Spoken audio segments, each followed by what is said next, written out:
Hello, this is Ann Keeler Evans, peacemaker, priestess, poet, and author of The Peacemaker's Tarot for the 21st Century. And this is the compilation reading for the Dark of the Moon in June. And there's some fairly interesting cards. It's hard work what we're doing now to stay present in troubled times. We're worried. We are not interested in being in World War III. There are people we feel need to be protected, and we have responsibilities to peace and to one another. So I'm working with you. I know that you're doing so many things, and I add my work to yours. I'm always interested in looking at what these cards offer us individually and then to look at the power of them together. This time, for these last 3 days, were number 1, learning, number 12, commitment, and number 3, love.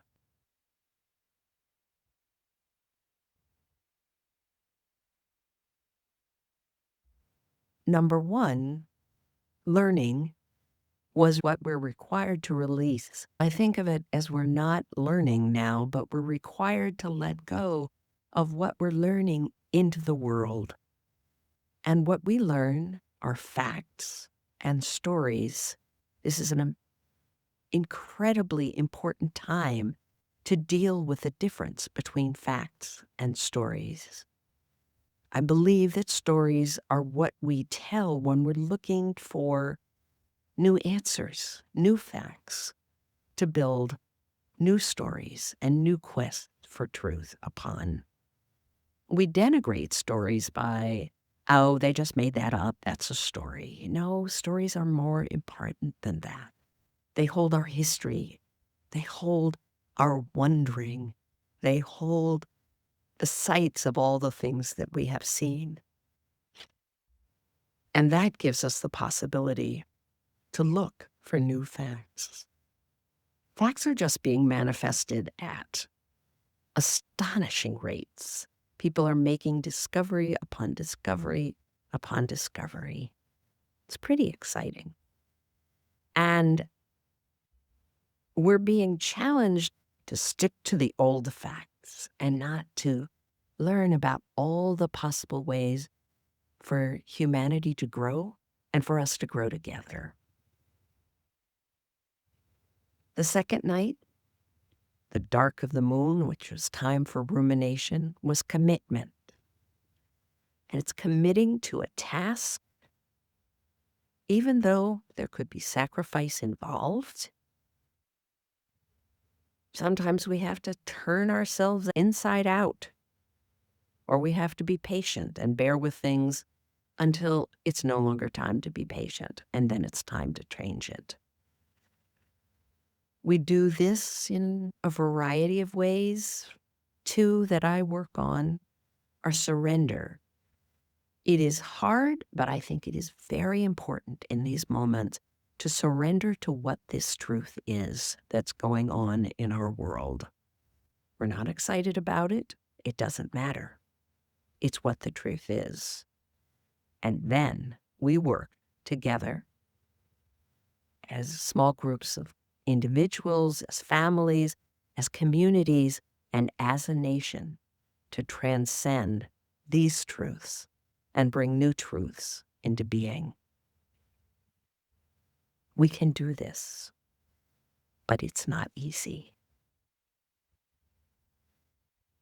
The last card on the start of the new moon, the first harvest moon, we might want to think about ourselves being ready to harvest new possibilities of love in this world, new possibilities of being honest, and finding peaceful, nonviolent ways to do that, and new possibilities for being intimate with ourselves, intimate with our friends, intimate with this wonderful world we're living in. It has been astonishingly hot here, but the swimming pool has finally opened and it is full, full, full. And it's wonderful to be running in place in my swimming pool. You know, a month ago, we were about 15 degrees below what we're normally at that time of the year. And now we're about 15 degrees above that. The one good thing I can say is that it has definitely upped the number of people buying tickets for the swimming pool. And that's a great thing. Anytime we participate in our community, we're building possibility. And, you know, it's full of kids and parents and their kids, but kids playing games with one another in a situation that is friendly and safe. And it's a great place for all of us to cool off and to watch people being sweet and loving with one another. So I invite you to give yourself opportunities to watch people be sweet and loving with one another and to comment on it and to enjoy and to join in on that intimacy and that earnesty. We're what this world has right now.